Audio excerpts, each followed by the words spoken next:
9 a.m., hour number 3 underway. Greg has meetings for his game coming up this weekend, so he will be out for the rest of the show. We will take you up until the end. We'll talk Thanksgiving. We will talk college football games. We're going to talk college basketball games first, though. Some from last night that were intriguing. We'll do it with the Coach Wim Sanderson, who joins us each and every week, thanks to our friends at Piggly Wiggly.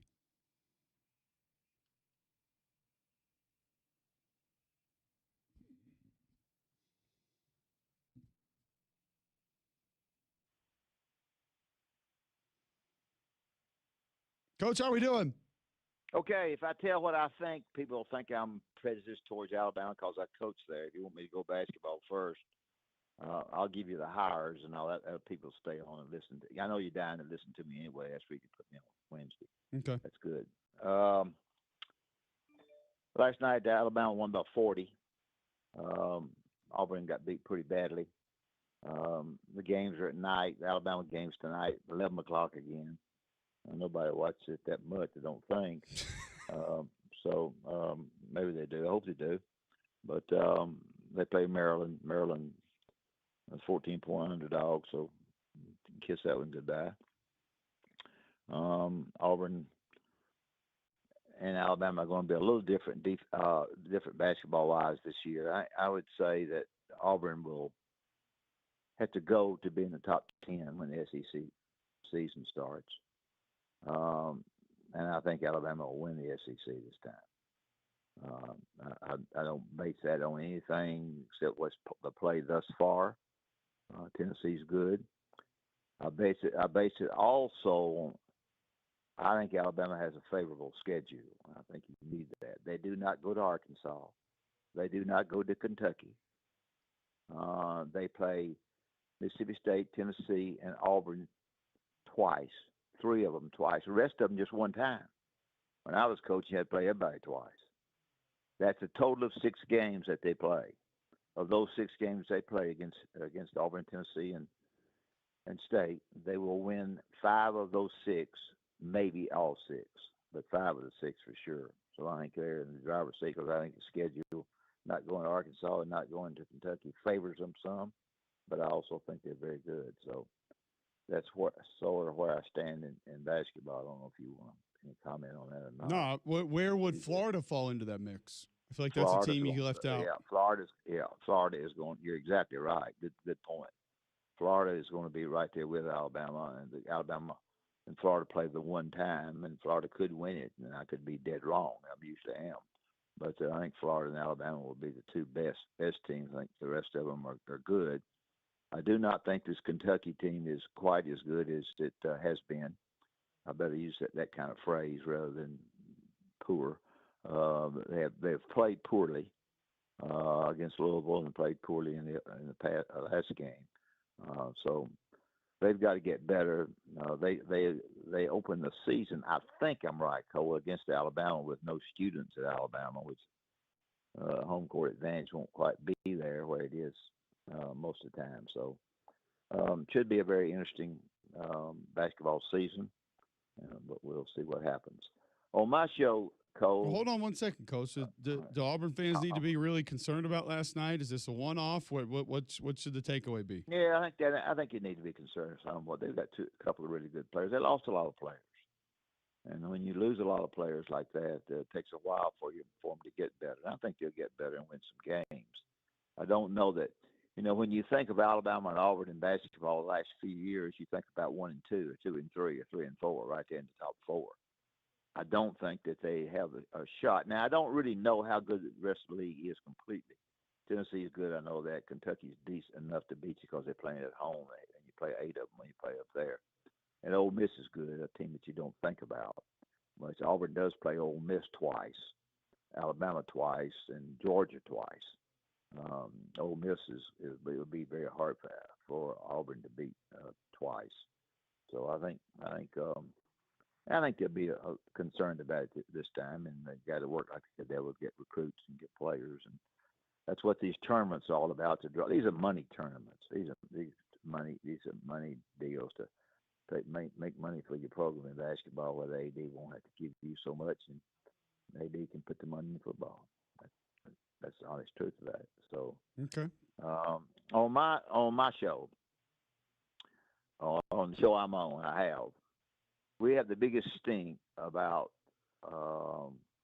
and I'm going to say this if, because it's an if for me.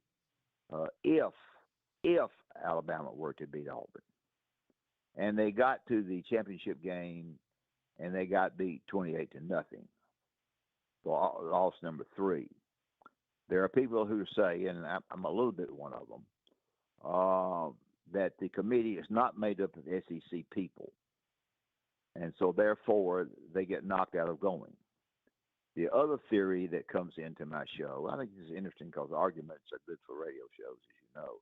The other people say, well, they would never have a playoff if the team in the playoff didn't get in. So you have two theories there. A playoff team is going to get in because they got in the SEC playoff game.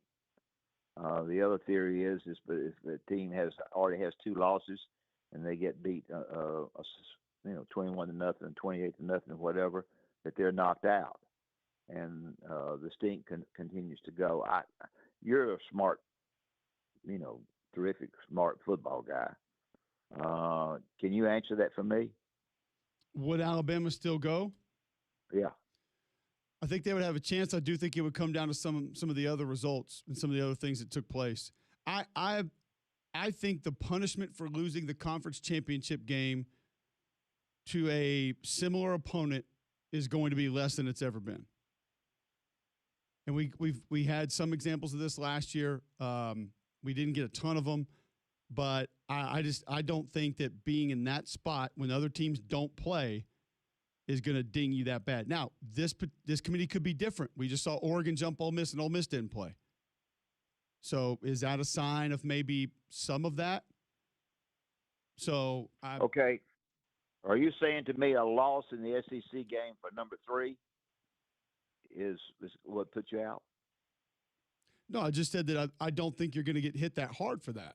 Oh, is what I'm saying. But I do think that some of the other results will play into this. If Ole Miss were to lose the Egg Bowl, if Oklahoma were to lose to LSU, I think that all of those things are going to begin to play in this. What if Miami loses? I think all of these become a part of the equation. Now, what you don't want, I think, are some of the undefeated one-loss teams to lose, to be honest with you, because then that's only going to make the logjam deeper further down the rankings. Yeah. So, like you don't want. I tell you what, you don't want if you're Alabama is you don't want Michigan to win this weekend. If you're thinking about that scenario that you're talking about, you do not want that to take place. You probably don't want Texas to beat Texas A&M. Well, my callers get, they would never have a team that go to a championship game in the SEC if they had a good enough record, never be knocked out. The word "never" is, never is a big word. They wouldn't do that. And my theory to that a little bit is that, the committee is not made of all SEC people. It's just not. It's made of, I know you got a commissioner not a commissioner, but the head of it now is Arkansas. I got that. But it's not made up of all SEC people. And if you falter, even though you beat Auburn, and I'm not saying they are, I think Auburn's got a great chance to beat Alabama. If you beat Auburn and you get there and it's number 3 and it's a bad score, it's enough to talk about. So I don't know. It's going to be it's going to be interesting. We're down to the last. We made the last vote. We moved Ole Miss a little bit to where Ole Miss would be playing Alabama 7, playing 10 right now in this particular case. If you want to look at it before the last game, you got an Alabama team who's struggled a little bit from the beginning. When you play as good as the quarterback played, and you look as good as they do, when you drop down a little bit, the people go goofy because you drop down a lot. They dropped down some. Oklahoma got to them. Passers holding the football too long, maybe. I don't know whether the tie is or not.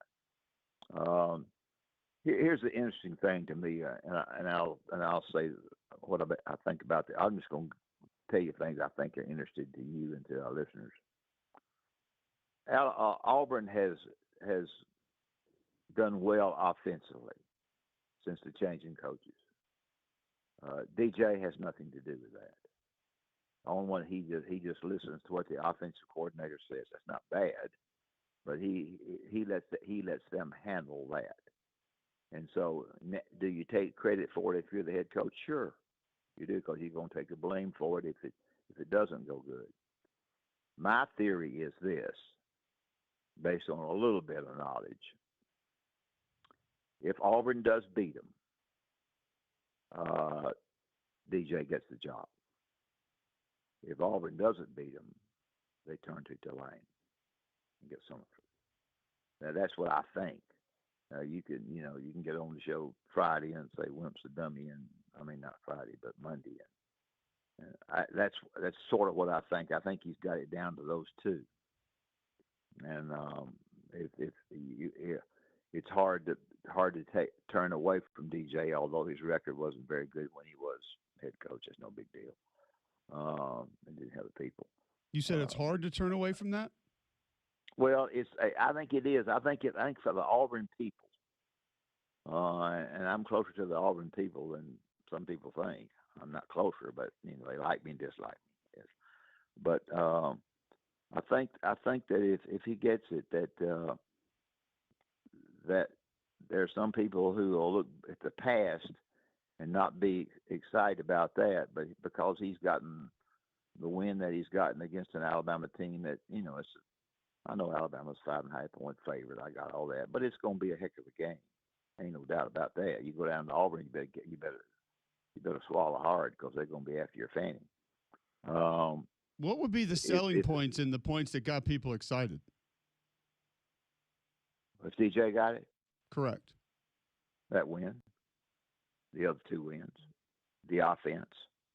Now the athletic director surely knows that he doesn't have anything to do with the offense. I don't mean he doesn't have anything to do with it. I mean, he doesn't call the plays. Let me put it that way. He does not call what's going to be run. He lets Nick, whoever it is, running it, call the plays and get the personnel in there he thinks it's best to get in there. It's his baby to do. So I would think because of that, and because of being that the emphasis would be to take him. He'd be 3-0. The offense has totally changed. On the other hand, when you've coached at Troy, generally, and you have won, of course, everybody pretty much likes you. There's always some place that you coach that somebody doesn't like you. You know that. Somebody doesn't care for you. Somebody on the floor doesn't like you. They did this, you did that, some crap all the time. So I don't know enough about that, but I would think that what's happened, I think a couple of the money people that I know have not been talked to. I think the athletic director is got it down in his mind. They may be somebody he's talked to. I don't know about. I don't know them all. I worked for Jimmy Rain for a year, so he's. What do you think he wants? If I just had to guess, he hadn't told me this. I would think he would probably want the guy to beat Alabama. He wouldn't say it publicly, but that's Didn't you just hire a guy because he beat Alabama? Who's that? Your last hire was because he beat Alabama twice, Coach. How'd that go? How'd that go? Who's that? The guy's sitting his ass at home right now because he got fired because he couldn't do the job. Yeah. But he beat Alabama twice. Yeah, but he beat Alabama twice, Coach. Yeah. So that's the move. I love it because we stirred it up because you don't think he should have it, and I think that's very interesting. And I've had. I don't think you hire a guy because of one interim head coaching result. Is my point. I've had a writer who I would call at 5 a.m. when he busted my butt. I'd wake his little fanny up. He's on my show, and he is adamant against. He's in the same league that you're in, same thought that you're in. No, I'm not in the thought of any of it. I'm just saying you Yeah, don't why you are in a thought. you don't You're in the hire thought. a coach because of I know that. one interim game I, result. You do I not. understand that, but you are also, when I can name those two, you're in a thought. You're in a thought of the Tulane coach over that one. If he came down to those two, hey, we may get Well, on here dude, Monday and say Wentz was coach, wrong. hold on a second. Let's use common sense here. Do I want a guy who's never won less than 10 games, or a guy who's 12-16 as a head coach? Like, I'm not dumb. Yeah, yeah, I understand. I understand your point. I agree, and I don't argue with your point. All I'm doing is telling you what I think might happen. I don't know all the people at Auburn. I know some of the people on the board. Athletic director at Auburn came to my basketball game because he lived in Tuscaloosa, and we're friends. I've tried to get him on the show twice, couldn't get him on. He's both the time when I call him, he's on my show in 5 minutes. But he don't blame him. He's not. He has gotten it down to 2 or 3 people. You got to be nicer to your guests, Coach, if you want to get people on your show. That's how this works. I'm nice to my guests. I'm nice to my guests. Crap, I'm nice to them. Hell, you're not even nice to the host that have you on their show. Who's that? Me. You? Yeah. Well, the reason for that is because you're wanting to tell you're wanting everybody knows where you stand, but you don't want to say where you stand. Nobody knows where I stand, and I haven't said anything about it. Baloney baluki. Everybody knows that. Little Red Rider knows that. I don't know Little or Red Rider. I don't even know Big Red Rider. Well, I think it's going to be interesting to see when you got it down to those two. If it is that, and you may you want to, we'll switch over to Lane Kiffin so we can get an argument about that. It's not as good an argument because you're trying to figure out this Auburn thing. Do you want to know if it's a good hire by LSU, or do you want to know if he's leaving? Well, he's gotten in his plane, and he's flown over to LSU, and he's flown down to Florida, and I hope he's flown back. He's going to stay at Ole Miss. He's going to stay at Ole Miss. Okay. He ain't going away. That'd be an incredible day for college football if he did. Oh, he'll stay. I believe.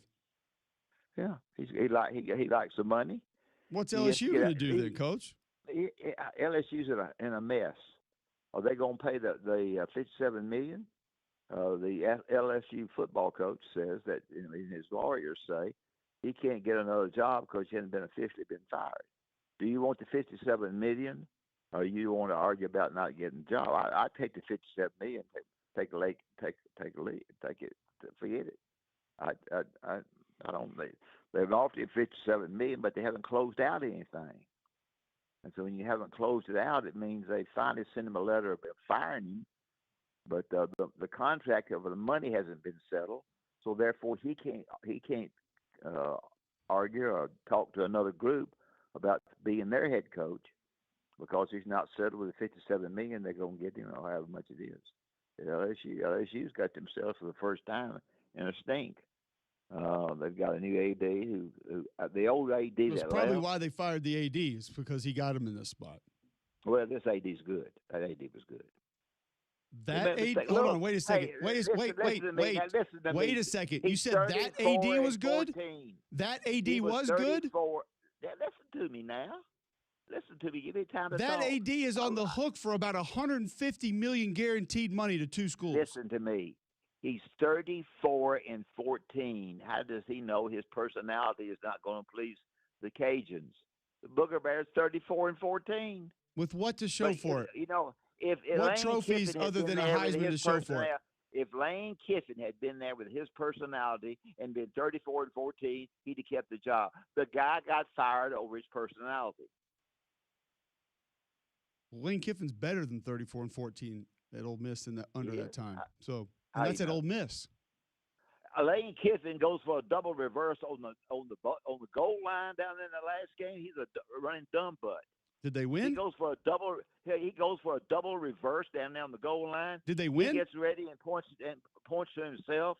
Did they against win? Ohio State when Alabama played Ohio State, and he said, "Let me show you what we're going to do the second half." And Ohio State kicked his fanny, and when they got through kicking him, they all talked about how they kicked him. He's an eye man. You can't give the offensive coordinator credit for a loss. That's on the head coach. That's like you blaming your shooting coach for losing to somebody. I love this argument with you. I got to draw you a picture, son. We got to get you. We got to sit you down and talk to you. A double reverse on the cotton picking baseline. Did they win the game? We're giving a guy $100 billion, and he's won nothing.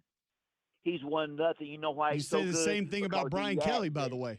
And he talks all the time. What about the $75 million going to Jimbo Fisher for not even getting a division title? Personality enters into it. Lane's got the personality. He gets what he wants. You probably want Jimbo Fisher hired too because he beat Alabama. Jimbo Fisher got $75 million from an athletic director who you say is good, by the way. Athletic director that got fired at LSU is good. They got a good women's basketball coach. Coach, what's going to be on your plate tomorrow for Thanksgiving? I need to know that. Turkey and dressing and probably some ham, cranberry sauce. A lot of protein, huh? Yeah. Is it the same every year for you? Do you switch it up? I have the exact same thing on my plate every year. Yeah, I change because my thing is this year, my wife passed away, and I'm going somewhere else to eat, so it's a little different. A little different. I understand that.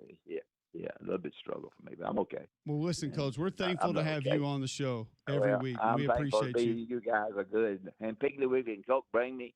I love the argument, and nothing better than arguing.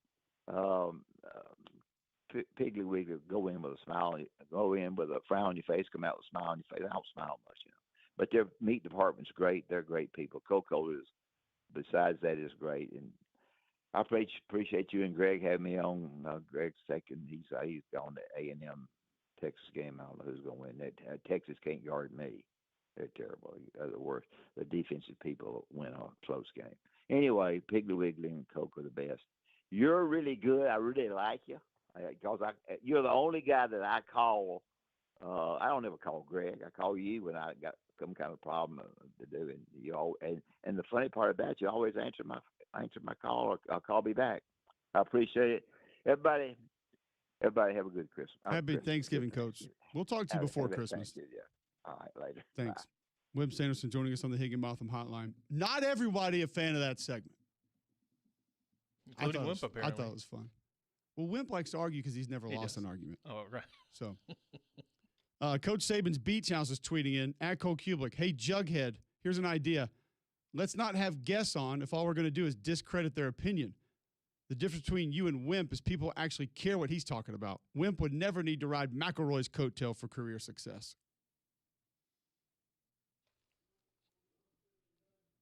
Greg didn't even want to talk to him.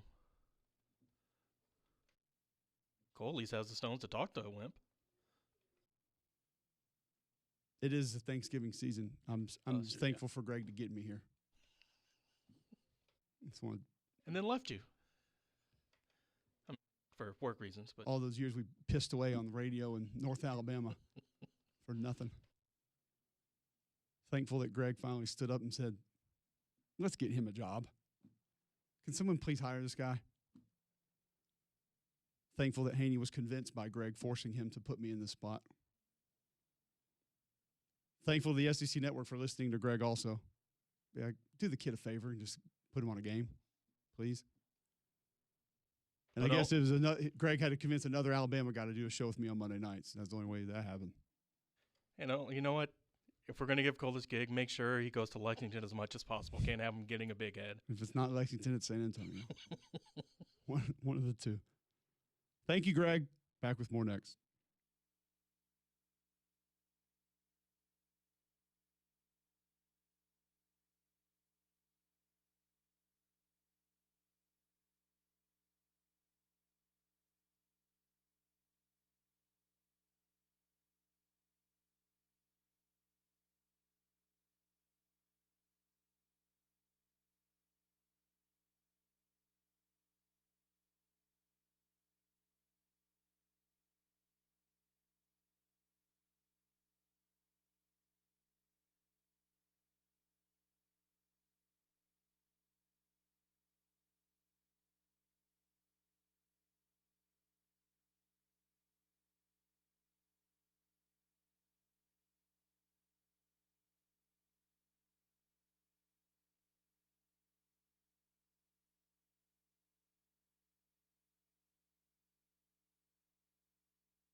All right, welcome back in. McElroy and Cubelic in the morning.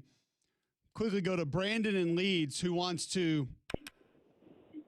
No, I'm not saying that, Brandon.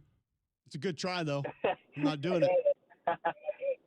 Well, Cole, if you remember, well, good morning. I just want to chime in on that. But I tried to call.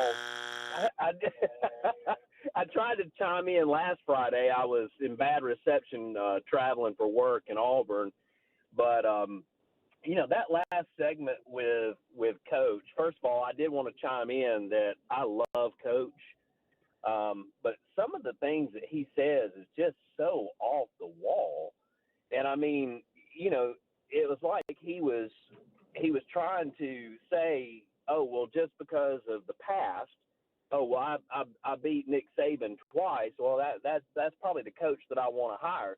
No, you want to hire a coach that has some kind of fire, some kind of passion, but also one that's been proven that's actually a winner. I mean, a flash in a pan is just that.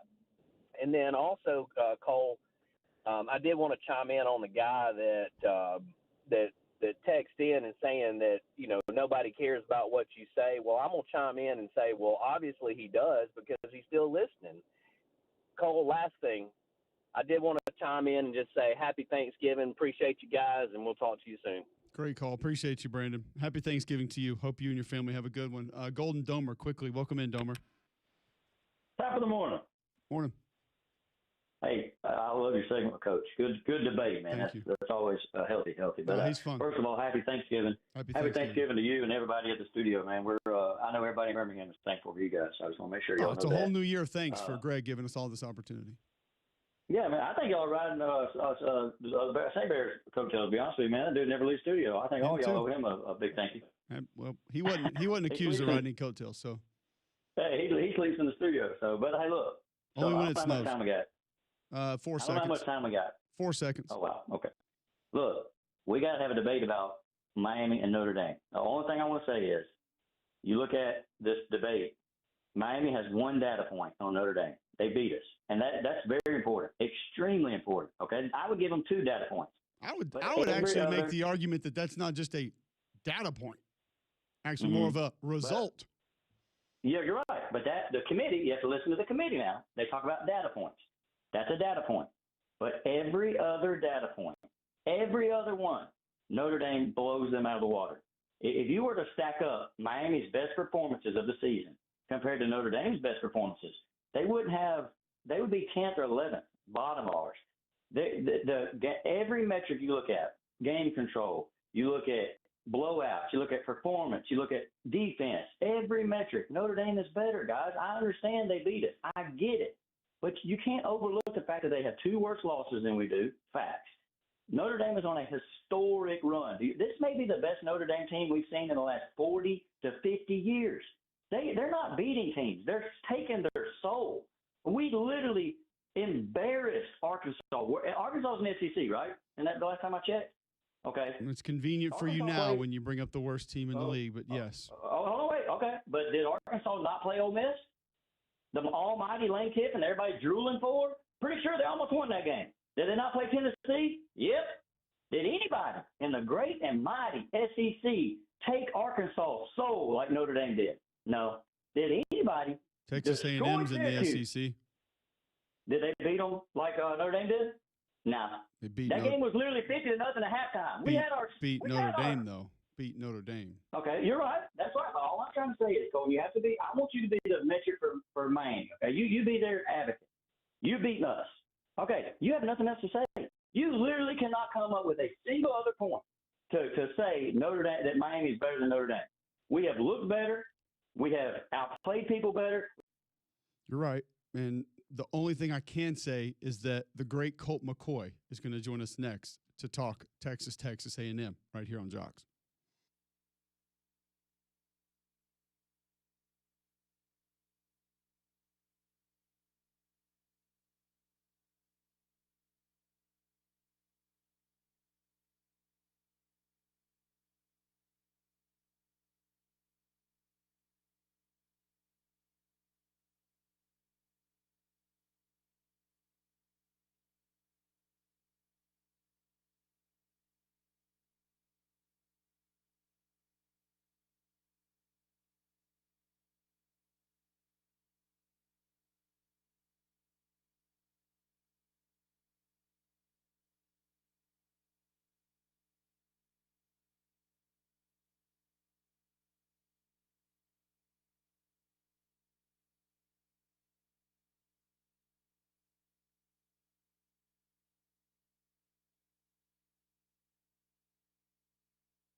Welcome back in, McElroy and Cubelic in the morning. 9:35 Wednesday, November 26th, right here on Jocks. Listen online, jocksfm.com. The app is in your app store, iPhone, Android. You can always go download that for free. You can also get a free consultation at Game Day Men's Health. Just go to GameDayMen'sHealth.com. If you're feeling on edge, if you're lacking sleep, lacking energy, if you need to lose a little bit of weight, just not feeling yourself, get the checkout at Game Day Men's Health. Go to GameDayMen'sHealth.com right now. Free PSA test, free testosterone test. They're going to let you know where your baseline health is, then present the options that they have for you. Weight loss programs, peptides, everything that they can help get you back to feeling your best. Locker room environment, holistic approach to health and wellness. All you need to do is go to GameDayMen'sHealth.com today. Locations in Tuscaloosa, Trussville, Vestavia. See what they can do for you. Free consultation, GameDayMen'sHealth.com. Colt McCoy, former Texas great, I guess always Texas great, will be forever, joining us now on the Higginbotham Hotline. Colt, I have a very important question for you. When was the first time you heard this game referenced as the Lone Star State Showdown? That's what it was when I played in it. I feel like it's been that way for a long time. Okay, but like growing up as a little boy, was that what it was called? Oh man, what was it called? No, I feel like there's been more names to it, right? Yeah, I always just Texas A&M, something like that. Yeah, right. Texas A&M. Yeah, I mean, listen, you grow up in this state. Like I remember since the day I started watching. I mean, I was 3 years old and being the water boy on my dad's football team, and you knew around Thanksgiving you were getting to watch the Texas A&M game. I mean, it's so fun. For you personally, participating in that game, when I mention it, what emotions does that invoke? What comes to mind for you? A lot of memories. I mean, memories of playing in the game, but also memories of watching the game. You know, I was at the game, you know, as a kid when Ricky Williams broke the rushing record. You know, I was at the game, you know, when A&M was really good, and you know the wrecking crew and all that was going down. You know, I had family that you know all went to A&M, and you know then I went to Texas, and so like my memories of this game are, you know, just like you know family traditions, Thanksgiving, state rivalries, like all of those. It's just it's so much fun. And you know, when we went through that dry spell of, you know, 12 years or whatever of not playing in that game, it kind of was a bummer, you know, and now that it's back and, you know, I'm retired and now I get to be a fan and watch the game. It's, you know, you know, it's pretty awesome. I'm very thankful. Absolutely. And I got tons of friends and family that went to A&M. Obviously I went to Texas. So like, you know, the fun rivalry stuff that goes on all week is pretty awesome too. I mean, this year especially. That's what makes it the best. And when these games have extra meaning of, you know, championship games or playoff aspirations, it just heightens what it all means to so many. When you've watched Arch this year, specifically the last few games, you played quarterback, so you'll have a better feel of this than I will. Early on, I felt like everything was super twitched up, super amped up. Like he didn't really have much calm in the pocket. And I watched him kind of scoot up in the pocket last week with two guys kind of barreling down. He completes a deep post pattern for a touchdown. And I'm like, all right, he's figuring it out. Like that's what we needed, is just know how to shuffle up, step up in the pocket, deliver a throw. Have you seen that? Have you felt that in him as a quarterback, of finally being able to understand, like, hey, things are going to be all right. He's finding that calm in the pocket that you have to be successful. Yeah, sure. I think it's just a natural progression. I think early on, you know, you want to be great, and you want to be great right away. You know, I've waited 2 years. I'm going to go out there and just like play lights out. And I think in reality, like it's really hard. And you know, every snap he takes is a valuable rep. And you look at, you know, kind of the struggles early on in the year, and you know, you saw bright spots, and you know, we were fortunate to, you know, win some of these games in the SEC and, you know, on the road and like squeak them out, and they were tough games. And you know, he missed throws and was getting diagnosed by everybody in the world. You know, I think it's just been a natural progression of just each week, you know, understanding that you know, it's an opportunity to not make the same mistake twice and grow from the things that he's learned. And I think you said it right. I think he was a little ahead of things. He was a little, you know, kind of edgy and you know, kind of uncomfortable in the pocket when it started collapsing and getting around him. And should I run or should I stay in here and try to make a throw? And I think all that comes down to just reps and experience. And I would just be in the camp of saying, each week he's got through his progressions a little bit better. He's seeing the field a little bit better. He's recognizing some things pre-snap better, and that's natural. I mean, I remember my freshman year, you every week you're seeing new things and new coverages and new blitzes, and you're trying to see that, but also kind of execute the offense and the matchups that Sark's trying to give you, and it's a lot. And so I'm thrilled with his progress and how he's looked, and thought he played great last week. I thought the offensive line gave him a ton of time up there to kind of push the ball down the field. I think there's a lot of bright spots there. I thought the receivers did a really nice job last week. And so, listen, I'm sitting here saying, if we go out and perform on offense and play the way that we think we can play, like this is a very, very winnable game for Texas. I don't think there's any doubt when you look at the firepower offensively. And one thing that I love, Colt McCoy, former Texas great, joining us on the Higginbotham Hotline, is how Sark gives his quarterback answers to almost everything. And they show up clearly on film when you watch it, and it feels as though Arch has begun to see that. When it becomes clear, when you're in the pocket of, okay, this defender moves here, ball goes there, and vice versa through your progressions, like how quickly does that just hit? How quickly does that become something that feels extremely natural when you're going through the progressions in the offense you're playing in? Yeah, it's awesome. I mean, listen, you practice things all week, and you see matchups and alignments that you like and leverages you want to attack. I think it's also natural for a young guy to just get so giddy about that and get fired up. I see it, I want to do it, and then you still got to have the right footwork, the right timing. Let the play develop. You got to block up front, So there's a lot of ways that as a quarterback that you get better and better throughout the year. You start getting in sync with Sark. Sark's like, I'm gonna give you these 10 completions. We're gonna hit all 10. These are 10 you can count on. And you're gonna have to give me a couple first downs with your feet. You're gonna have to convert on third downs. So there's a process to playing quarterback and understanding, the rhythm and the timing of how things develop. And when you don't have a ton of experience, and you're playing in the SEC and you're playing against these well-coached defenses, like there's a lot that goes into it. And I think what I've seen over the last several weeks is Arch really kind of getting a better grasp of that, getting a better grasp of the rhythm and the timing of plays, and especially the ones that there's a lot of times where, hey, we don't know what coverage they're playing. We're gonna call our best play, and we got to read it out and find the completion. There's a lot of them that are, you got to shift in a motion and a stack alignment, and now you got the look, and like it's there, and you got to execute it, right? Those are two totally different things, and playing 60 minutes of 4 quarters of executing all of that is really hard to do. And I think that you look at the guys who have played in Sark's system over the years, and when they've understood that, they've obviously played at a high level in college, and then really done a nice job and been prepared as they go into the NFL. And so it's fun to watch for me, because I every week I see a little bit better, a little bit more. Oh, he's kind of got this dialed in now. He's feeling good there. His feet look good.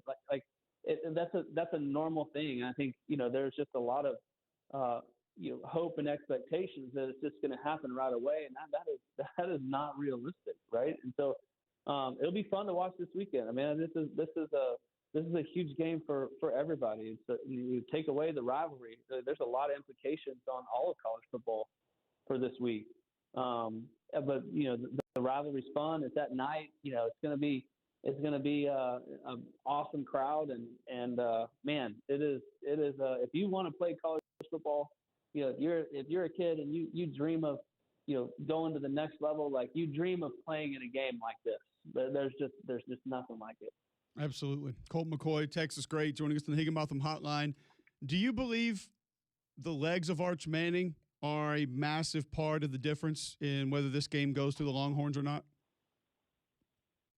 I think it could be a huge deal. I think one of Arch's strengths is, when a play breaks down, being able to be a dual threat guy.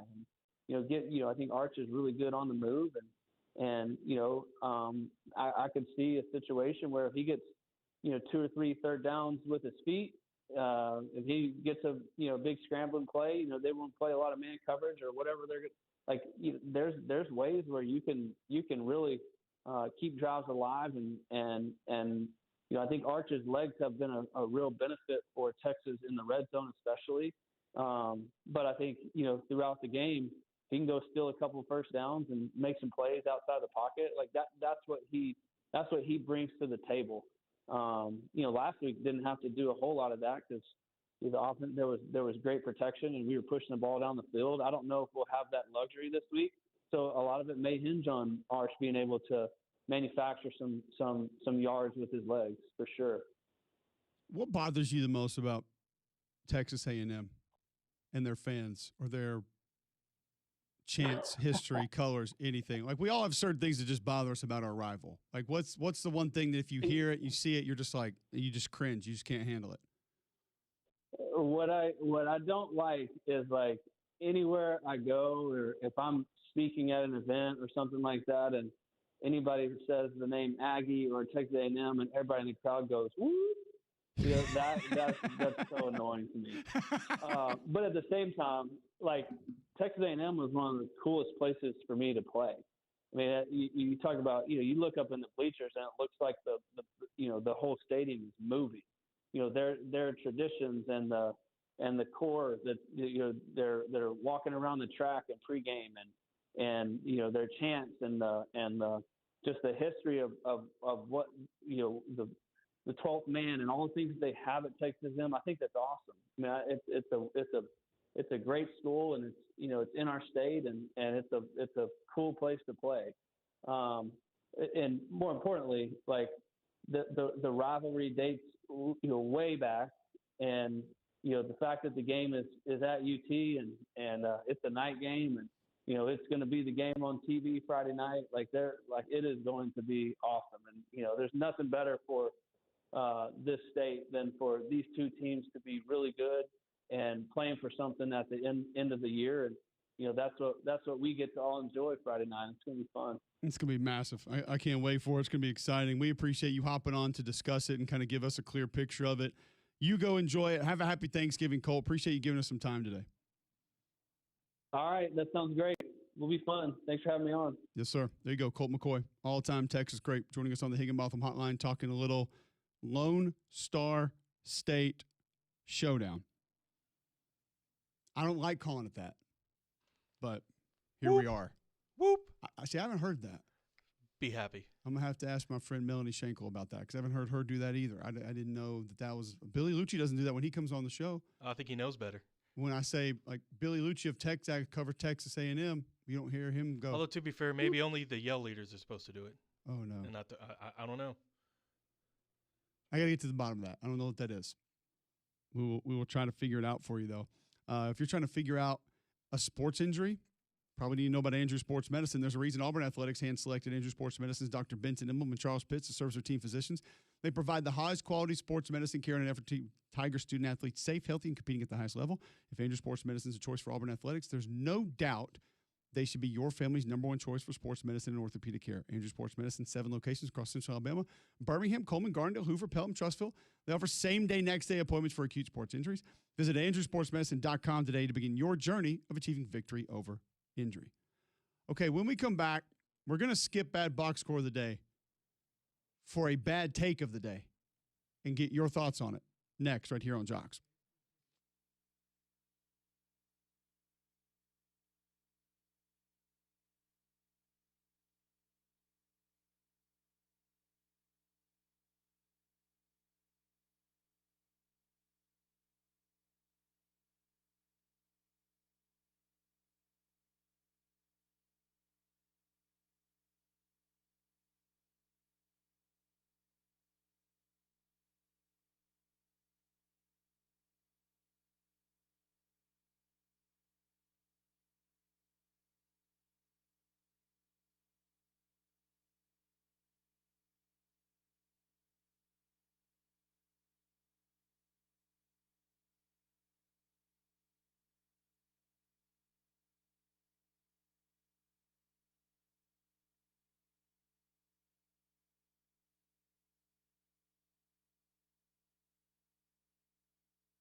All right, welcome back in. McElroy and Cubelic in the morning. Appreciate you guys tuning in.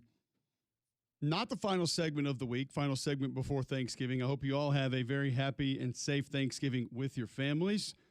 You're able to travel without issue. We'll be back Friday live, 7 to 10 a.m. right here on Jocks. Earlier this week, I saw a tweet from Alyssa Lang. On the eve of this extremely important week of college football, I just want to remind everyone of one thing. Turkey is garbage. Yes, I've had it fried, smoked, seasoned properly. If it was actually good, we would eat it more than one day a year. Give me a ribeye and let me enjoy my meal and holiday. Thank you. I need your thoughts.